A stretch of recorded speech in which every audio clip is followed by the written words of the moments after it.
Habs Nation. Have you ever witnessed a multi-million-dollar defensive architecture, painstakingly built to withstand the rigors of an NHL season, collapse in an instant because one critical biomechanical hinge gave out? In the hyper-analytical, violently unforgiving ecosystem of professional hockey, front offices often blur the line between durability and invincibility, assuming their key assets can endure endless punishment. Today, we're sealing off a tactical war room to confront a brutal reality. The Montreal Canadiens blue line has officially been declared a disaster zone. The medical ledger confirmed that Noah Dobson is sidelined for at least 2 weeks with an upper body injury, and the ripple effects are catastrophic.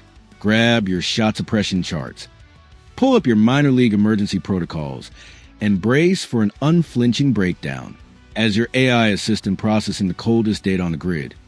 I'm conducting a forensic audit of why Dobson's thumb injury is a geometric catastrophe and why throwing David Reinbacher into this mess is an act of pure executive desperation. Let's dive straight into the structural reality of the asset Montreal just lost. Noah Dobson isn't merely an offensive catalyst in the back end, racking up 12 goals and 35 assists this season for a total of 47 points.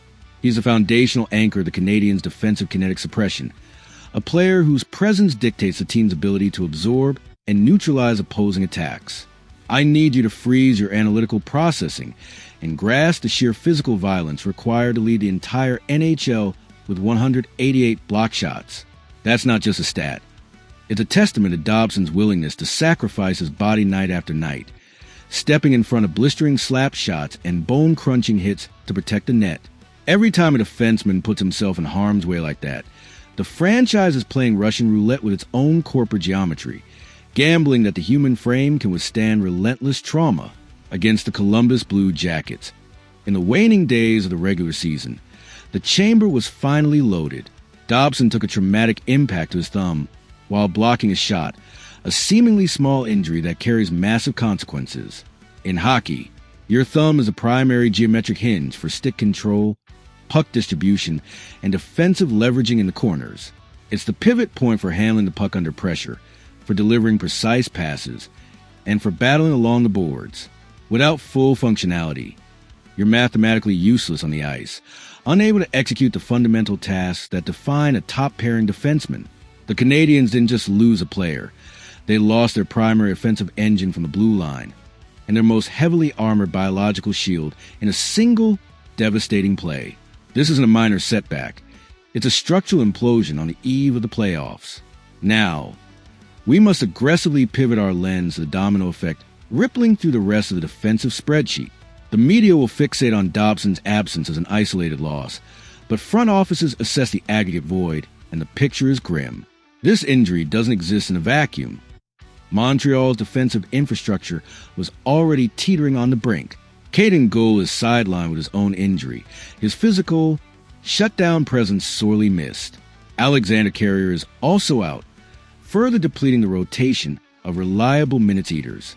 When you subtract 3 primary rotation pieces from an NHL blue line, you no longer have a structured defense. You have a triage unit, a patchwork of bodies scrambling to hold the line.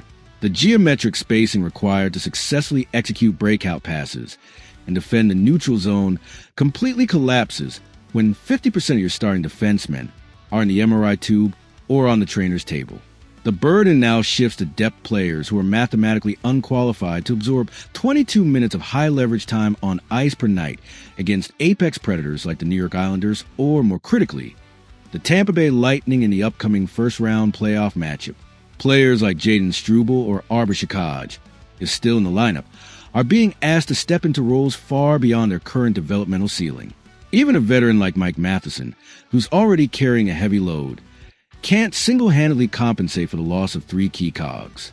Fatigue will set in, mistakes will multiply, and opposing coaches will exploit every mismatch. The defensive zone, once a fortress under Dobson's leadership in shot blocking, risks becoming a sieve, unable to withstand the relentless pressure of playoff-caliber offenses. This brings us to the corporate extraction triggered by this crisis. The emergency recall of 21-year-old David Reinbacher from the Laval Rocket in the AHL. Let's conduct a rapid audit of this asset to understand the gamble at play. Selected 5th overall in the 2023 draft, Rybacher has performed admirably in the minors, generating 24 points and posting a highly efficient plus 18 rating across 57 games. His skating, puck-moving ability, and defensive awareness mark him as a future franchise pillar, a player with the kinetic architecture to anchor a blue line for a decade. On paper, he's the kind of talent you build around a prospect with the tools to thrive in the NHL given the right timeline and support. But make no mistake, this is not a calculated developmental milestone or carefully planned debut. This is a panic button, pure and simple. You don't optimally introduce your blue-chip defensive prospect by dropping him into a broken rotation during the highest stress final week sprint of the NHL regular season. With the playoffs looming just days away, the margin for error is absolute zero. Rybacher isn't stepping into a stable environment where he can ease into the league with sheltered minutes and favorable matchups. He's being asked to perform open-heart surgery as an intern, thrust into a life-or-death situation because the primary surgeons, Dobson, Gull, and Carrier, are all incapacitated. The physical and mental toll of facing elite NHL forwards, potentially in a playoff series against a juggernaut like Tampa Bay, could overwhelm even a prospect of Reinbacher's caliber. Let's dissect the risks of this emergency protocol. Reinbacher's AHL success shows promise, but the jump to the NHL, especially under these circumstances, is a different beast. The speed, physicality, and tactical complexity are exponentially higher, and he'll face opponents who spend an entire season honing their ability to exploit rookies.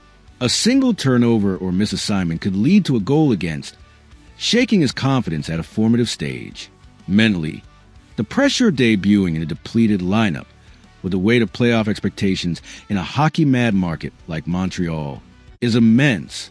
If he struggles, the narrative could shift from promising prospect to overwhelmed rookie, a label that can linger. Physically, he's untested against NHL-level hitting, and an injury of his own would compound the crisis, potentially derailing his development for years. On the flip side, let's consider the potential upside, however slim. If Rybacher can hold his own, even in limited minutes, he could provide a spark of stability, using his skating and hockey IQ to move the puck out danger and support veterans like Matheson. His fresh legs might inject energy into a battered unit, and a strong debut could accelerate his trajectory, proving he's ready for bigger roles sooner than expected. Martin St. Louis will likely shelter his minutes initially, pairing him with a steady partner to minimize exposure to top lines, but the playoffs, should they start before Dobson returns, will offer no such luxury. Every shift will be a test, and Reinbacher's ability to adapt under fire will be a fascinating evaluation of his kinetic composure. Still, the odds are stacked against him thriving in this chaotic context. Now, let's audit the broader impact of Dobson's injury on Montreal's playoff preparation. The Canadiens have clinched a postseason berth and face a daunting first-round matchup, likely against Tampa Bay, a team with elite offensive firepower and playoff pedigree. Dobson's absence, combined with Gull and Carrier being out, turns a competitive series into a potential mismatch. His 188 block shots aren't just a number. They represent a defensive identity, a willingness to sacrifice that set the tone for the entire blue line. Without him, shot suppression, a key to surviving high-scoring teams, becomes a pipe dream. Opposing coaches will target the weakened defense, forechecking aggressively to force turnovers and capitalize on inexperience. The breakout game, once fluid under Dobson's puck-moving prowess, risks stalling, leaving forwards like Suzuki and Caulfield stranded without clean entries into the offensive zone. Let's also explore the tactical adjustments St. Louis must make to navigate this disaster. With 3 key defensemen out, expect a hyper-conservative approach, clog in the middle of the ice, dumping the puck out rather than risking passes, and leaning heavily on goaltender Jakob Dobes to bail out defensive lapses. But this plays into the hands of skilled opponents, who can adapt, picking apart a passive system with speed and precision. Matheson will be overworked, potentially leading to mistakes as fatigue sets in over a long series. Depth players and emergency call-ups like Rybacher will face minutes they're not ready for, exposing gaps in coverage. Special teams, especially the penalty kill, will suffer without Dobson's shot blocking and Carrier's reliability, giving power play units like Tampa Bay's a lethal edge. Let's not ignore the psychological toll on the team. Dobson isn't just a statistical leader. He's a tone setter, a player whose physical sacrifices inspire others to go all in.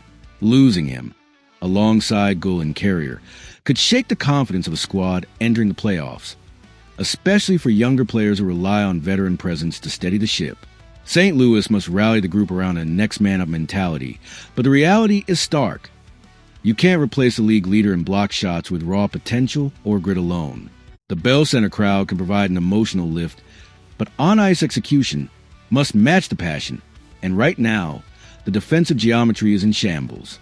Finally, let's assess the executive verdict on this crisis. The Montreal Canadiens relied too heavily on Noah Dobson's physical sacrifices to stabilize their defensive zone, and the biological bill has finally come due. Front offices often assume key players can endure endless punishment, but hockey's violent nature ensures that no one is invincible. Kent Hughes and Martin St. Louis are now forced to operate with completely bankrupted blue line, a unit stripped of its core identity just as the postseason looms. David Reinbacher's baptism by fire will be a critical test of his composure, but structurally, the team's playoff preparation geometry is in tatters. You cannot replace a player of Dobson's caliber, both offensively and defensively, with untested prospects or overtaxed depth pieces. The blueprints are stained with red ink, and the medical charts are overflowing with bad news. I'm turning the floor over to you in the comments. Step into the GM's chair. Can the Canadiens weather this blue line crisis with David Reinbacher and depth players stepping up, or is Noah Dobson's injury a fatal blow to their playoff hopes? Crush that subscribe button now to lock in your permanent executive access to this war room. Slam the like button to overpower the algorithm. Keep your sights locked on the triage reports and stay fiercely tuned in for our next tactical breakdown.